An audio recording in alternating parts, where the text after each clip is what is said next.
Colonel Sophia Qureshi ने operation सिंदूर की जानकारी दी और कहा कि रात 1:05 से 1:30 बजे तक ये ऑपरेशन चला। 9 आतंकी ठिकानों को तबाह किया गया, आतंकियों का मुख्यालय नष्ट हुआ और लश्कर के आतंकी ठिकानों को भी खत्म किया। सवाई नाला मुजफ्फराबाद में पहला हमला यहां हुआ, जबकि दूसरा हमला कोटली के गुरपुर कैंप पर हुआ, तीसरा हमला बिंबर के बरनाला कैंप पर, चौथा हमला सियालकोट के सर्जल कैंप पर, पांचवा हमला महमून जोया कैंप पर, जबकि छठा हमला हुआ मुरीद के मरकज पर। और मुरीद के मरकज पर 4 हमले। किसी भी पाकिस्तानी सैन्य ठिकाने को निशाना नहीं बनाया गया, किसी भी आम नागरिक की जान नहीं गई। सबसे पहले सवाई नाला कैंप मुजफ्फराबाद, जो कि पीओजेके के लाइन ऑफ कंट्रोल से 30 किलोमीटर दूर है। यह एक लश्कर तौयबा का ट्रेनिंग सेंटर था। 20 अक्टूबर 2024 सोनमर्ग, 24 अक्टूबर 24 गुलमर्ग, 22 अप्रैल 2025 पहलगाम, इन हमलों के आतंकियों ने यहीं से प्रशिक्षण लिया था। सैयदना बिलाल कैंप मुजफ्फराबाद, यह एक जैश ए मोहम्मद का स्टेजिंग एरिया है। यह हथियार, विस्फोटक और जंगल सर्वाइवल ट्रेनिंग का केंद्र भी था। गुलपुर कैंप कोटली, यह एलओसी से 30 किलोमीटर दूर था। लश्कर तौयबा का बेस था, जो रजौरी पुंछ में सक्रिय था। 20 अप्रैल 2023 को पुंछ में और 9 जून 2024 को तीर्थ यात्रियों के बस हमले में यहीं से आतंकी को ट्रेन किया गया था। बरनाला कैंप बिंबर, यह एलओसी से 9 किलोमीटर दूर है। यहाँ पर हथियार हैंडलिंग, आईडी व जंगल सर्वाइवल का प्रशिक्षण केंद्र था। अब्बास कैंप कोटली, यह एलओसी से 13 किलोमीटर दूर है। लश्कर तौयबा का फिदाइन यहाँ तैयार होता था। इसकी कैपेसिटी 15 टेररिस्ट को ट्रेन करने की थी। अब मैं पाकिस्तान के अंदर के टारगेट से अवगत कराना चाहूँगी। पहला, सर्जल कैंप सियालकोट, यह अंतर्राष्ट्रीय सीमा से 6 किलोमीटर की दूरी पर है, सांबा कठवा के सामने।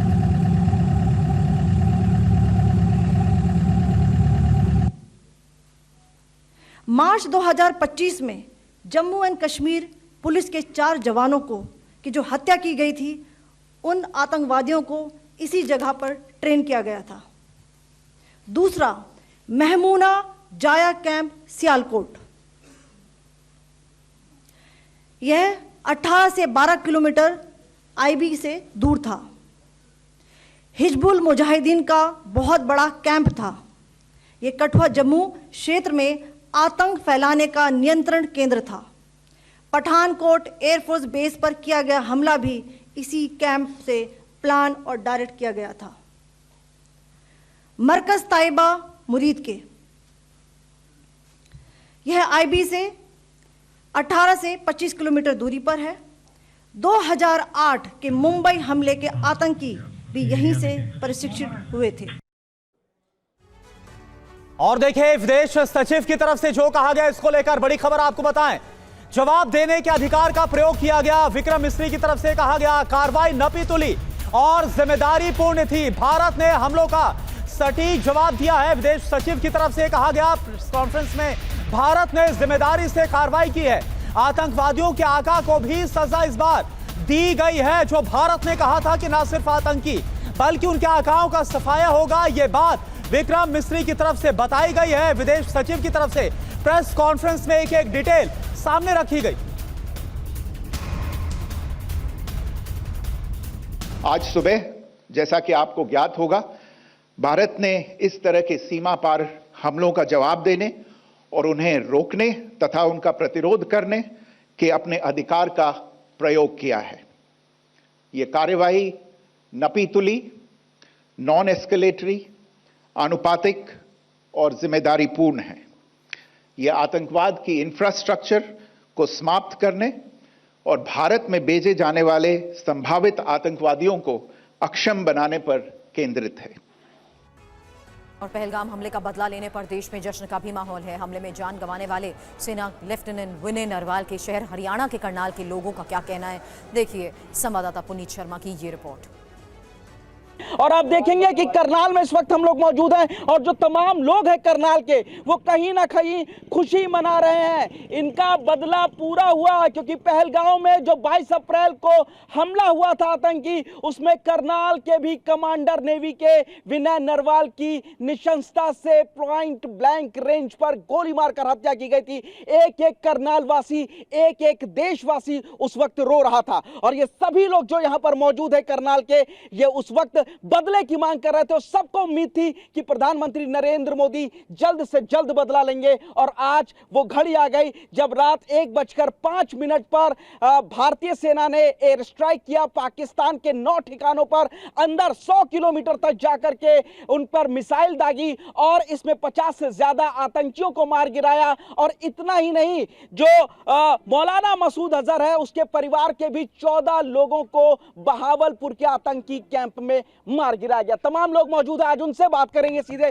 ये बताइए, भारत पर पहले पाकिस्तान ने हमला किया, जो आतंकी थे उन्होंने पहलगाम में हमला किया। करनाल का एक बेहद जवान लड़का गया यहाँ से, आप सभी लोग दुखी थे, पूरा देश दुखी था, बदला चाहते थे, पूरा हुआ बदला? आज से 15 दिन पहले जब ये घटना हुई थी, विनय नरवाल जी जो हमारे करनाल के, उनको शहीद किया गया था, तो उस दिन से करनाल में बड़ा रोष था कि भी हमारे एक नौजवान साथी हमारे बीच से चला गया। तो आज सभी में एक सुकून है। देखो, उनको तो हम वापस ला नहीं सकते, ना उनके परिवार में जो बड़ा भारी दुख हुआ है उसको तो परमात्मा ही उस दुख को सहन करने की शक्ति दे, यही आशा है।